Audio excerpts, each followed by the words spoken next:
It was humiliation incarnate, a psychological death sentence.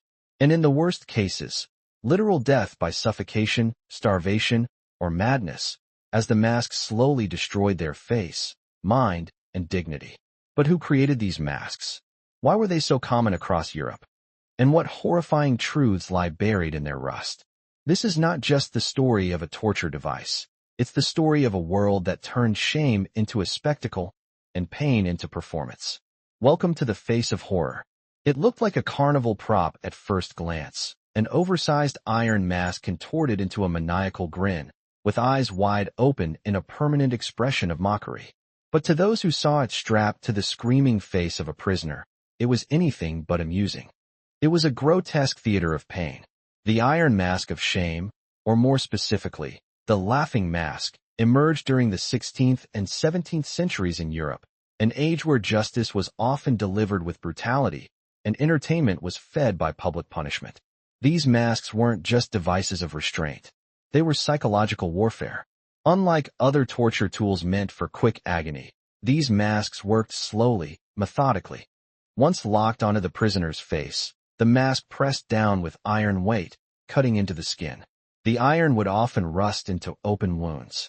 Worse still, the facial features, twisted into mock smiles or exaggerated grimaces, were meant to degrade, to shame. Many were forced to wear them in public squares, paraded through towns as people laughed and pointed, throwing filth or insults. The point wasn't just to punish, but to erase identity, to make the person inside disappear behind a mask of forced laughter. For the accused, this wasn't merely embarrassment. It was a descent into mental collapse. Accounts from the time speak of prisoners who lost their minds within hours. Starvation, dehydration, and lack of sleep all compounded under the weight and confinement of the mask. If worn for days, which was not uncommon, the masks caused irreversible facial damage, infection, and sometimes death. But here's the darkest part. These masks weren't reserved for the worst criminals. In fact, they were most often used on nuisance women, outspoken men, beggars, the mentally ill, or those guilty of petty crimes like gossip or heresy. In one Bavarian case, a woman accused of slandering her husband was forced to wear a laughing mask lined with spikes on the inside. Each time she tried to speak, the spikes cut into her tongue and cheeks. And all of this unfolded publicly, a spectacle of suffering, wrapped in a veneer of justice. It wasn't enough to punish. The goal was to entertain, to ridicule, to turn a human being into a walking joke, and then to crush them beneath that joke's weight. But where did this barbaric invention come from? And who decided that humiliation was a more effective punishment than pain? To understand that, we have to go back centuries, to the roots of medieval shame culture, where your honor wasn't yours, it belonged to the crowd. In the medieval world, justice wasn't hidden behind courtroom doors or legal documents. It was a performance, and everyone in the town was invited. The concept of shame as punishment wasn't unique to Europe, but during the Middle Ages, it became a finely tuned art. Communities relied on public disgrace as a tool for control, because in a society where reputation meant survival, shame could kill more effectively than a sword.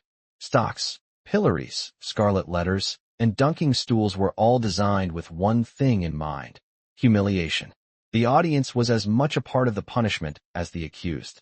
People threw rotten food, jeered, laughed, and sometimes physically assaulted those being punished. Children mimicked their expressions. Elders spat on them. And it was all sanctioned by the church and the state. Into this brutal theater stepped the iron mask. These grotesque devices evolved alongside the rise of scolds' bridles. Iron gags placed on women accused of being too loud, nagging, or outspoken. But while bridles silenced, the masks spoke. They forced a laugh. A twisted grin that mocked the accused, even in silence. Unlike other punishments, the mask removed the ability to respond, to cry, to scream.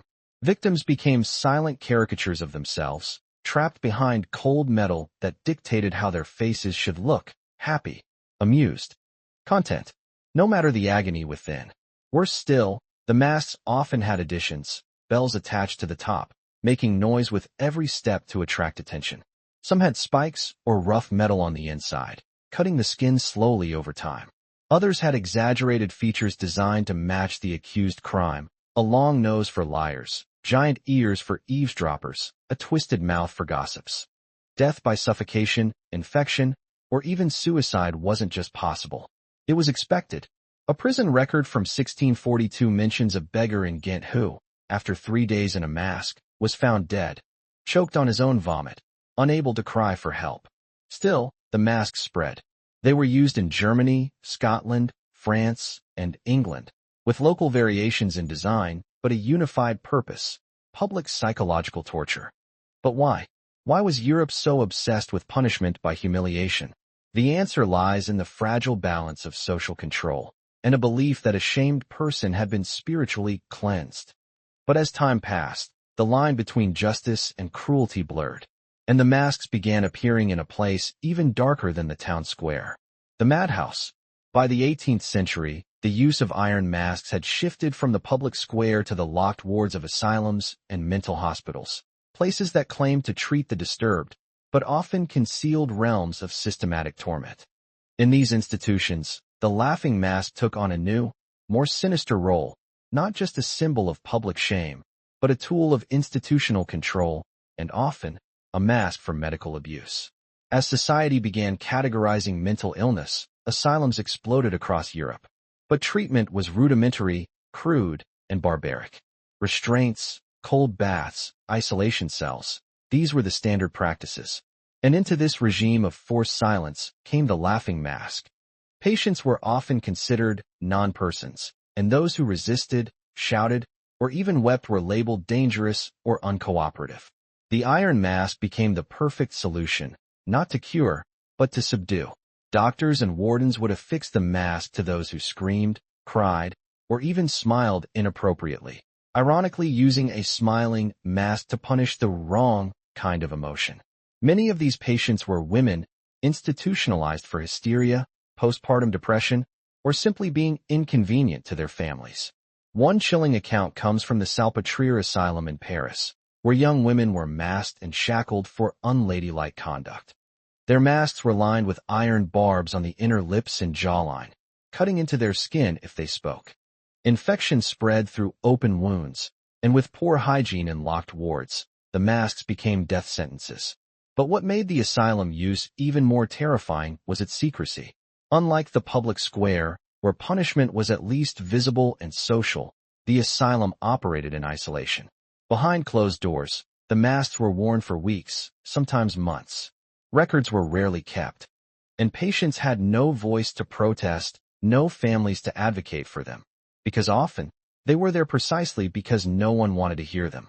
The irony was cruel, a device that mocked laughter, used to silence suffering.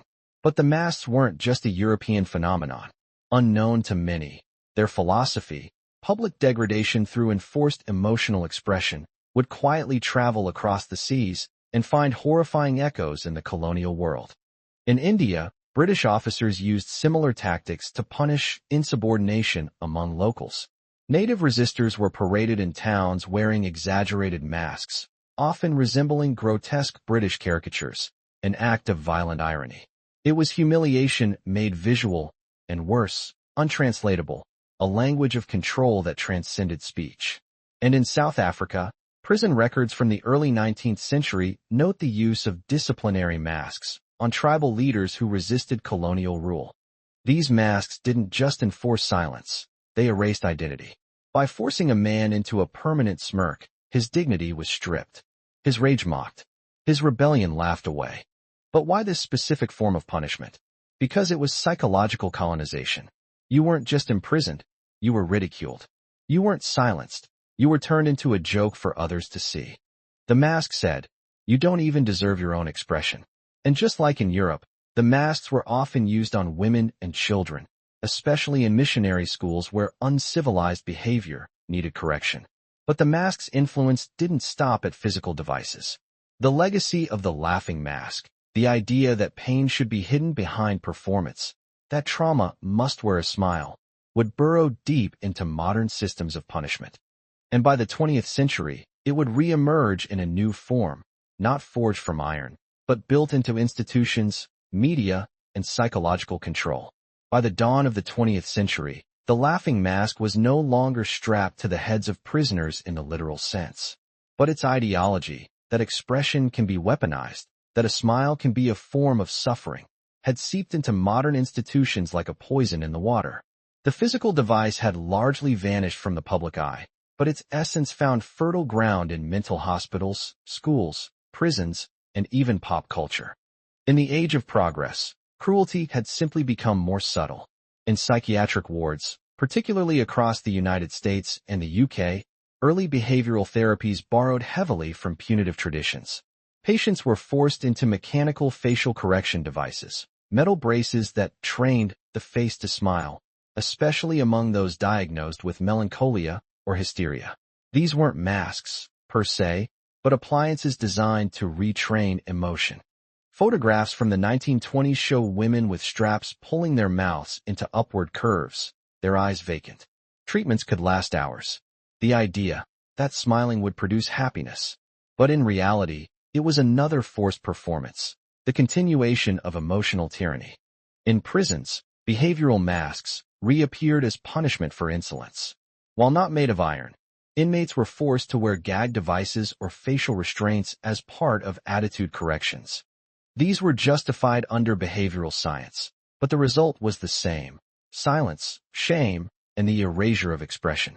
Even more disturbing is how entertainment and media began to adopt the grotesque grin as a symbol of madness. The trope of this smiling lunatic flooded cinema, comics, and literature. Think of the Joker's carved smile, or villains forced to laugh maniacally as they spiral into psychosis. The laughing mask had become metaphor, a cinematic shorthand for insanity, humiliation, or pain hidden beneath cheer. It taught viewers to fear the smile, not as a gesture of joy, but as a mask of menace. And society embraced it. Children were told to smile through the pain. Employees were coached in smile training to appear pleasant, no matter the abuse. Women were, and still are, told to smile in the face of harassment. It wasn't punishment by iron anymore. It was cultural conditioning. The idea that your true feelings didn't matter. That society only accepted you if you wore the grin. That pain, grief, and anger must be hidden behind the acceptable face. In essence, the mask had become invisible, but more universal than ever. Still, the physical laughing masks weren't entirely forgotten. In museums, they hung like curiosities. In private collections, they were prized relics. But in one terrifying case, they were found still in use. Not as artifacts, but as active instruments of abuse, tucked away in the dark corners of a prison forgotten by time. In 2008, during a quiet renovation of an abandoned detention facility in Eastern Europe, construction workers stumbled upon a sealed-off wing beneath the crumbling floors. Inside, they found rusted shackles, collapsing cots, and lined up against the stone wall like grotesque sentinels, 7 iron masks. Each one bore a different expression: a sneer, a twisted laugh, a silent scream. At first, officials dismissed them as relics of the past, medieval leftovers from a long-forgotten era. But forensic examination revealed something deeply unsettling: traces of blood, skin tissue, and hair, less than 40 years old. This wasn't a medieval dungeon. This was a Cold War-era political prison, one that had remained operational into the 1980s. The facility, buried under a forgotten communist regime, was used to detain dissidents, journalists, and undesirable thinkers, many of whom simply vanished from public life. Interviews with former guards, those willing to talk, revealed that the masks were used not just for silence, but for moral reprogramming. Prisoners who resisted indoctrination were locked into the devices, forced to sit for hours beneath blinding lights or echoing propaganda broadcasts. Any movement triggered spikes inside the mask. Sleep deprivation was routine. Some were left alone for days in total darkness. Others were made to parade down corridors as their grinning iron faces glinted under flickering bulbs, mocked by the very system meant to reform them. A surviving prisoner, now in his 70s, described the experience. The worst part wasn't the pain, it was hearing my cellmates laugh at me. They had to, because if they didn't, they'd wear the mask next. This wasn't just torture. It was psychological infection, spreading shame among inmates like a virus. The The mask turned the victim into a spectacle, but it also weaponized fear in everyone who saw it. After the discovery, the story briefly hit international headlines. But interest faded fast. The masks were sent to a museum. The prison was quietly demolished. And once again, the laughing mask slipped back into obscurity. But it had reappeared. Not in myth, not in metaphor, in reality. And it raised a disturbing question. How many other places still use them? No one could answer. Because so much of this history, so much of this deliberate cruelty hidden behind smiles, had been buried, denied, erased. Yet, there are whispers. Reports from covert prisons, black sites, and detention centers around the globe. Some say masks like these, or their modern equivalents, still exist. Not to kill, but to break the mind. And the roots of this horror stretch back even further, to ancient rituals that blurred the line between penance and punishment, between healing and humiliation. Long before iron masks were forged in European workshops, the idea of forced expression as punishment had ancient precedents, buried in ritual, mysticism, and folklore. Societies across the world have long believed that the face, the mask we wear to the world, could be used to either purify the soul or curse the flesh.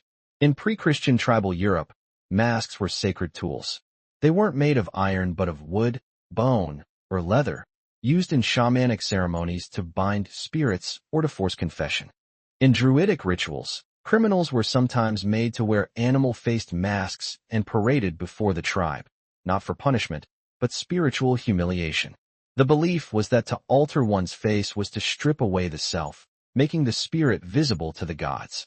In ancient Mesopotamia, some texts describe rituals in which prisoners were made to wear symbolic faces carved from clay, emotive grimaces symbolizing guilt, madness, or divine disgrace. These masks weren't meant to punish the body, but to shame the soul. In Babylonian temple law, the laughing idol mask was worn by blasphemers in public for 7 days, believed to invoke a curse of eternal unrest if the gods weren't appeased. Similarly, in early African tribal law, punishment by mask existed in more psychological forms. In certain communities, those who violated sacred taboos were forced to wear carved, grinning masks and perform absurd dances for the village, turning shame into a ritualized spectacle. The laughter of others was the cleansing fire. The embarrassment, the penance. But the most disturbing echo comes from pre-Columbian Mesoamerica. Among the Aztecs, those convicted of sacrilege or deceit were sometimes forced to wear Tecutli masks, decorated with grotesquely happy expressions, often smeared with pigment to mimic smiling blood. These weren't tools of torture, until they were. Some versions included straps that tightened with every movement of the mouth, eventually slicing into the cheeks if the wearer spoke or cried. To the priests, this was a sacrifice. To the condemned, it was a living hell. And yet, it mirrors exactly what medieval Europe, and later the modern world, would rediscover: pain amplified by performance. The mask didn't need to be physical to leave scars. What mattered was the transformation, the replacement of the human face with an emotion chosen by someone else. Centuries later, the practice would return in iron and rust. But these ancient echoes show one thing clearly. This cruelty wasn't invented. It was inherited. And perhaps the most terrifying part of this legacy is how little we've evolved. We like to believe we've moved beyond iron shackles and humiliation masks. But step into a corporate training seminar, a retail employee orientation, or the front desk of a luxury hotel, and you'll find a new kind of mask, one made not of metal, but of expectation. We are living in what some psychologists call the smile economy, a system where your worth, your job security, your likability, your entire social survival depends on your ability to appear happy, even when you're not. This isn't metaphor. It's measurable. Studies show that prolonged emotional labor can lead to increased rates of anxiety, burnout, depression, and even dissociation. The mind begins to fracture beneath the mask. It's no coincidence that in Japan, where corporate formality is paramount, some employees wear face stretchers, plastic devices that train their muscles to smile longer without effort. In China, smile training camps have emerged for workers expected to perform constant emotional availability. The mask lives on, just redesigned. What's most insidious is that this modern mask cannot be removed. It is not imposed externally, but internally, by workplace culture, by customer reviews, by surveillance algorithms. AI cameras now monitor facial expressions in some service environments, penalizing those who don't smile enough. Even children on school Zoom calls have been reprimanded for appearing disengaged if they aren't smiling. It's performance as survival. We've replaced iron with incentives, pain with pressure, shackles with job evaluations. But the outcome is eerily familiar. You smile when you're in pain. You laugh when you want to cry. And you learn, over time, that your face is not yours. Psychologists call this smile dysphoria, the internal conflict that arises when one's outward expression is forced to contradict their inner reality. It's not a side effect of modern life. It's a silent epidemic. And for some, the pressure becomes too much. But even this isn't the final form. The digital world has taken it further, crafting masks we wear even when we're alone. You log on. You scroll. You post. And somewhere in the blur of filtered selfies, forced captions, and curated smiles, you begin to disappear. The iron mask of shame once crushed the faces of prisoners. Now, it digitally decorates ours, perfectly framed, algorithm approved. The performance never ends, and the stage is everywhere. In the age of social media, the laughing mask has gone viral. But this time, we've done the forging ourselves. We build profiles, digital avatars of joy, designed not to express truth, but to perform acceptable emotion. We smile for likes. We laugh in reels. We pose as happy, stable, successful, not because we are, but because the system rewards it. It's no longer the executioner who straps the mask on. We do it willingly. Psychologists now refer to this phenomenon as emotional dissonance fatigue, the result of constantly presenting an inauthentic version of yourself online, until the line between reality and performance blurs. Depression, imposter syndrome, and loneliness soar, even among those with thousands of followers. You become a prisoner behind your own grin. Platforms amplify this. Instagram punishes low engagement. TikTok's algorithm rewards fake cheer. LinkedIn has weaponized corporate optimism. Twitter masks sarcasm as truth. The system is rigged toward constant expression of positivity or outrage. No room for silence, nuance, or sadness. Even grief has become a performance. Funeral selfies. Gone but never forgotten posts. Videos of people crying on camera, sometimes genuinely, but often choreographed for attention. Pain has become content. Tragedy now requires a caption. And perhaps the most sinister twist? We're now surveilled by our own reflection. Filters morph our faces into permanent smiles. AI beautifies our expressions in real time. Even when we want to share pain, the algorithms gently erase the edges, nudging us towards something more engaging. Just like the iron mask once turned screams into laughter, the algorithm turns despair into entertainment. But unlike the medieval prisoner, we have no jailer, no guard.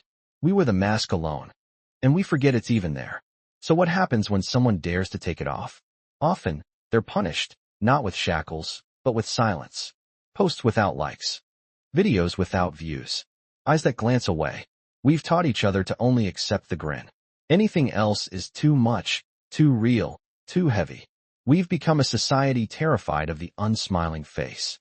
And in doing so, we've resurrected a torture device more insidious than before, the self-imposed mask.